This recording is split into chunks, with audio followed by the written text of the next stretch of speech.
Eu vou chamar agora Edinho Silva, que tem feito um trabalho como sociólogo aqui no nosso programa para analisar o que é que tem acontecido nas ruas. Vamos lá.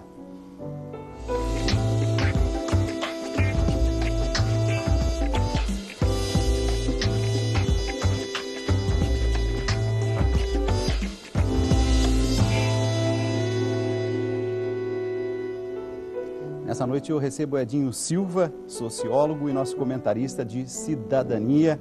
Edinho, muito boa noite. Boa noite, Dalcides. Mais uma vez é uma imensa alegria estar aqui participando do seu programa. Edinho, ainda mais no momento em que me parece que o povo brasileiro diz de uma forma unânime cidadania. Me parece que essa é a palavra de destaque. A gente percebe o governo se articulando, convocando todas as instâncias para discutir quais os caminhos. Entre as propostas, a responsabilidade fiscal. Vamos esclarecer para a população qual é o conceito que está embutido em responsabilidade fiscal.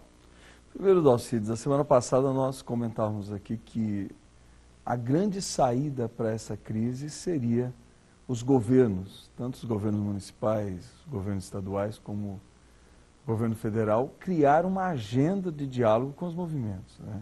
O equívoco seria não reconhecer a legitimidade dos movimentos, portanto, não reconhecendo a legitimidade, nós estaríamos caminhando para quase como uma mobilização contra o Estado, contra o Poder Executivo, Legislativo, Judiciário, em todas as instâncias. Então, eu penso que foi correta a postura, tanto do Congresso Nacional como da presidenta Dilma, em reconhecer a legitimidade desses movimentos e construir uma agenda de diálogo com os movimentos. De alguma forma, essa voz das ruas, hoje, ela tem uma agenda a ser debatida, portanto, ela tem uma agenda que as mobilizações geraram, portanto, uma agenda tanto para o Congresso Nacional como para o Poder Executivo e espero que gere também para as prefeituras, para todos os governos estaduais. A questão da responsabilidade fiscal, a síntese dela é nenhum governo gasta mais do que arrecada. Nenhum governo entrar na espiral do endividamento. E essa é uma vitória do povo brasileiro, né? Porque uma das grandes pressões do processo inflacionário, claro que hoje na crise econômica internacional, a alta do dólar, a recuperação da economia americana que vai drenar dólar dos países emergentes, portanto vai ter pressão de aumento do dólar, como já está tendo, isso é um dos fatores que gera o processo inflacionário, que é fácil de administrar pelas nossas reservas, pela nossa capacidade de resposta.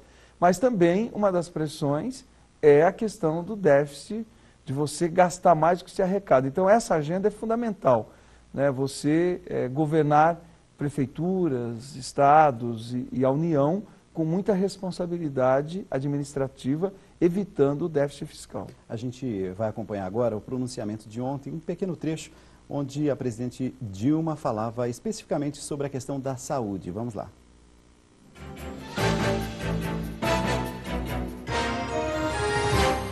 O terceiro pacto é na questão da saúde.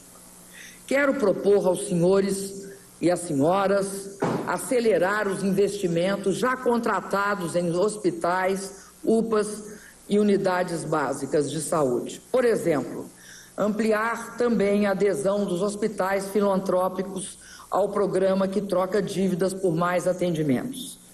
E incentivar a ida de médicos para as cidades que mais precisam e as regiões que mais precisam. Quando não houver a disponibilidade de médicos brasileiros, contrataremos profissionais estrangeiros para trabalhar com exclusividade no Sistema Único de Saúde. Mas essa história não é preocupante. Por exemplo, a gente fez um levantamento ao longo do dia de hoje e a gente descobriu que nos últimos 2 anos, no Exame Nacional de Revalidação de Diplomas Médicos, de 1.184 inscritos, apenas 67 foram aprovados. Quando a gente vai, por exemplo, para os médicos de Cuba, já submetidos a essa avaliação, não passam de 5% os aprovados. Então, não é um risco, não estamos diante de uma situação um pouco... Dalcides, é complexo, primeiro, essa questão da aprovação, porque existe uma pressão muito grande para que não se aprove também. Esse é um debate que tem que ser feito com mais cautela. Mas o que eu penso hoje? Primeiro, a presidenta está correta, tem que se dar prioridade para os médicos formados no Brasil. Agora, o que é inaceitável? É inaceitável que você tenha hoje no Brasil 1,8 médicos por 1.000 habitantes. Isso é grave. Se nós pegarmos só em termos de comparação, a Argentina tem 3,2, Portugal tem 4, a Espanha tem 4, ou seja, o México, que é um país também em desenvolvimento, tem mais que nós, tem 2. Portanto, nós temos que superar a falta de profissionais médicos. Se nós formos, Dalcides, para o Norte e Nordeste, alguns estados é 0,8.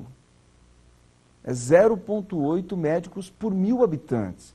Então tem um déficit de médicos. Por quê? Primeiro porque se expandiu os programas. Felizmente, se você pegar o programa Saúde da Família, ele teve uma expansão brutal, e que é bom, porque é o programa que você trata da saúde preventiva.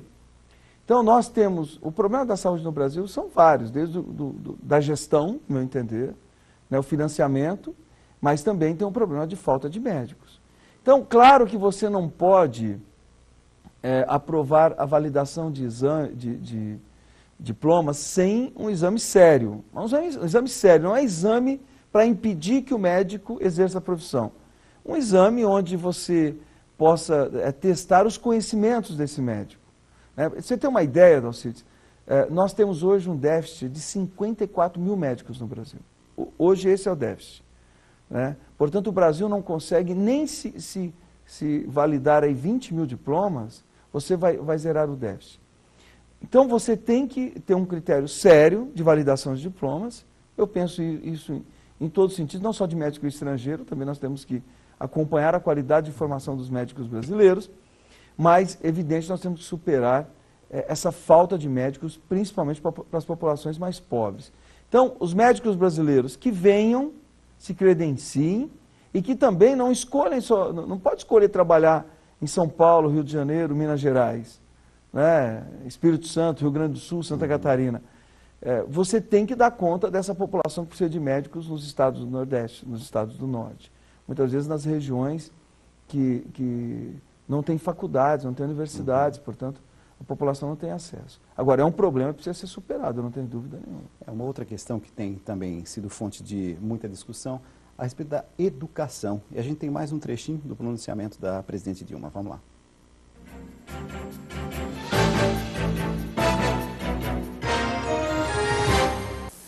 Concluo com o Pacto da Educação Pública. Nenhuma nação se desenvolve sem alfabetização na idade certa e sem creches para a população que mais precisa. Sem educação em tempo integral, sem ensino técnico profissionalizante, sem universidades de excelência, sem pesquisa, ciência e inovação. São condições essenciais para alcançar essas metas, a formação, a valorização e bons salários para os educadores. E isso exige recursos. Avançamos muito nas últimas décadas para reverter o atraso secular da nossa educação. Mas agora precisamos, vou repetir, de mais recursos. Por isso mesmo, meu governo tem lutado junto ao Congresso Nacional para que 100% dos royalties do petróleo e os recursos, 50% dos recursos do pré-sal, a serem recebidos pelas prefeituras, pelo governo federal, pelos municípios e a parte da União, eu repito, sejam investidos na educação. E a gente acompanhou aqui nessa madrugada, o plenário aprovou o projeto que destina 75% dos royalties do petróleo para a educação e 25% para a saúde. Me parece que não era bem isso que a presidente Dilma queria, ela queria 100% para a educação. Ela queria 100% e eu penso que corretamente, para que o público de casa nos entenda.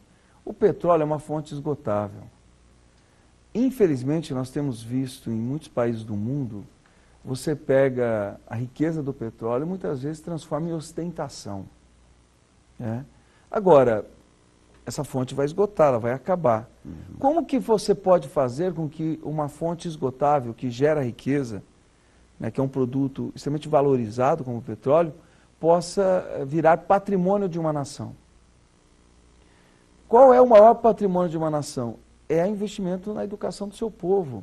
Portanto, que o pré-sal um dia acabe, mas que nós possamos ter tirado do pré-sal a riqueza necessária para que nós possamos melhorar a qualidade educacional do nosso povo, para que a gente possa ter pesquisa que gere outras fontes de riqueza, né? Porque se essa é esgotável, nós temos que desenvolver pesquisas, desenvolver ciência que gere outras fontes de riqueza, para que um país seja sustentável. Claro que a presidenta queria 100%, mas diante da crise do gerenciamento da saúde, que não é pequena, o Congresso resolveu que 25% seja direcionado para a saúde. Eu penso que saúde é custeio, por mais que seja um custeio importante. O ideal é que 100% fosse para a educação, porque, no meu entender, educação é um investimento que gera mais riqueza, né? E, sem dúvida alguma, já repito, não pode ter riqueza maior que a cultura do seu povo. Mas saúde, direcionar 25% para a saúde também não é ruim, desde que isso possa gerar melhoria da qualidade, porque se isso for desperdício pelos problemas de gestão, porque saúde tem, no meu entender, nós temos vários problemas, falta de médico, muitas vezes falta de equipamentos, mas tem um problema grave de gestão, de gerenciamento. A saúde tem que ser mais eficiente também no seu gerenciamento. Mas se esses recursos forem direcionados para melhorar a qualidade do atendimento ao nosso povo e expandirmos serviços, eu não acho de todo ruim, não. Acho que é bom, porque hoje, se você fizer uma pesquisa em qualquer município do Brasil, o principal problema é a saúde. Falando um pouquinho sobre a PEC 37, que foi uma das reivindicações das ruas. Ontem, quando a gente acompanhava a votação, uma coisa me chamou a atenção, a mudança de posição de muitos deputados. E, ao mesmo tempo, a postura que parecia, aos olhos de quem assistia, talvez um certo oportunismo. Foi isso, de fato? A que se deveu essa mudança? Olha, Dalcides, a agenda proposta pela presidenta Dilma, ela é, no meu entender, uma agenda importantíssima. Alguns dos pontos que estavam ali, o governo já travava um braço de força no Congresso, com o Congresso nos bastidores, como, por exemplo, a questão do direcionamento dos royalties do petróleo para a educação. Também o governo travava outros embates do ponto de vista de melhorarmos algumas políticas públicas. Agora, se tem uma vitória, que é a vitória da voz das ruas, é a derrota da PEC 37. O que mudou a correlação de forças no Congresso, que proporcionou a derrota da PEC 37, foram as vozes que emanaram das ruas. Ninguém tem a dúvida, essa é uma vitória das mobilizações. E é uma vitória que mudou posições partidárias, posições de deputados. Portanto, se tem uma vitória que, nesse primeiro momento, ela é emblemática, é a vitória, né, de ontem o Congresso ter derrotado a PEC 37. Vamos falar um pouquinho sobre o plebiscito, porque tem pareceres tão diferentes. A gente acompanhou o ministro da Justiça, José Eduardo Cardoso, hoje afirmando que o plebiscito é a melhor alternativa. Marco Aurélio Melo dizendo que devemos ponderar, porque uma consulta dessa tem um gasto muito grande. Então, há alguma unanimidade? O que vai acontecer em agosto? Vai ter plebiscito ou não? Olha, Dalcides, primeiro, eu penso que o que nós estamos vendo no Brasil é uma imensa vitória política. Eu disse aqui a semana passada que nenhum país sai incólume uma mobilização desse porte. Por mais que eu penso que ela vá, no momento que a agenda for avançando, ela vai diminuindo o seu ímpeto, e é natural, mas não significa que a agenda construída ela vá adormecer um sentimento de mudança da cultura política. A população pode sair das ruas nesse primeiro momento da forma como está, mas o que vai ficar latente na sociedade e que pode proporcionar outras mobilizações é uma necessidade de mudança da cultura política e que, eu disse isso aqui semana passada, que vai proporcionar uma reforma no Estado brasileiro. E além da reforma política eleitoral, que ela é urgente, que se faça, tem a questão da reforma de nós criarmos instrumentos de participação popular. O que nós estamos vendo, e eu dizia isso aqui a semana passada, essa juventude que está nas ruas é uma juventude pós-governo Lula, onde uma parte significativa dela teve ganhos materiais. Ela teve acesso a ganhos materiais, aumento da renda, a capacidade de consumo, aumento ao acesso à educação, ProUni, FIES, enfim. Mas o que ela está dizendo? Que ela não quer só ganhos materiais, ela quer ganhos políticos de cidadania. Portanto, ela quer participar. Está correto, por exemplo, o que a presidenta Dilma fez de criar um Conselho Nacional de Participação Popular para discutir a questão do transporte. Espero que isso se reproduza nos estados e nos municípios também, onde o usuário possa se manifestar permanentemente, e não só durante o aumento das tarifas. Inclusive, ela está anunciando 50 bilhões para transporte. Para investimento em mobilidade urbana, que também é um grande problema. Mas só para rapidinho, eu volto nesse tema. O que eu penso é que o plebiscito é uma forma de você dar vazão à necessidade de participação da sociedade. Então, essa agenda que foi criada, ela pode ter ajustes, é natural que tenha, que você tem os poderes instituídos, você tem o Congresso, você tem o Poder Judiciário, você tem o Poder Executivo. E a arte da democracia é a arte da composição, de você formar ideias hegemônicas, ideias majoritárias. Portanto, não tem problema ter ajustes, o importante é que a agenda exista. Agora, o maior custo de uma sociedade não é um plebiscito. Eu discordo do ministro. O maior custo é isso que nós estamos vendo nas ruas, que é você represar a participação popular de tal forma que ela venha da forma que ela veio. Legítima, mas também com grupos autoritários, com grupos de pensamentos únicos, com grupos violentos que tentam se apropriar das mobilizações. Então, o plebiscito ele pode ter custo, mas é um custo legítimo. É a sociedade participando, debatendo, se manifestando. A questão da mobilidade urbana é uma vertente de um modelo de desenvolvimento urbano perverso que nós vivenciamos no Brasil. Que ele se arrasta por décadas, onde nós geramos regiões metropolitanas, aglomerados urbanos, que são inviáveis do ponto de vista administrativo, onde você impermeabilizou o solo, portanto gerou enchentes, onde você não tem uma política que dê conta da integração das regiões metropolitanas, portanto você não tem transporte público para dar conta, você empurrou a população para as periferias, inclusive para a valorização do solo urbano, e não levou as políticas públicas. Portanto, enfrentar a questão da mobilidade é importante, mas para um país, para cidades sustentáveis, não é só a questão da mobilidade. Esse modelo de desenvolvimento urbano, ele gerou um modelo de cidade que tem que ser encarado para que a gente possa resolver problemas estruturais que geram injustiças. A questão da habitação, ocupação de áreas de mananciais, a questão de muitas vezes não se ter acesso à saúde, você leva a população, mas não leva equipamentos, você leva saúde, você leva a população e não leva equipamentos de educação, de lazer. Portanto, nós temos que enfrentar o debate desse modelo de desenvolvimento urbano que aí está. A gente vai retomar na próxima semana esses assuntos e também pedir para que as pessoas que estão em casa, os nossos telespectadores, enviem suas perguntas a respeito de cidadania, daquilo que tem acontecido no nosso dia a dia, as grandes movimentações e manifestações, e a gente volta a se encontrar na próxima semana. Quero agradecer o nosso comentarista de cidadania, Edinho Silva, sociólogo. Edinho, muito obrigado. Eu que agradeço, Alcides, um grande abraço.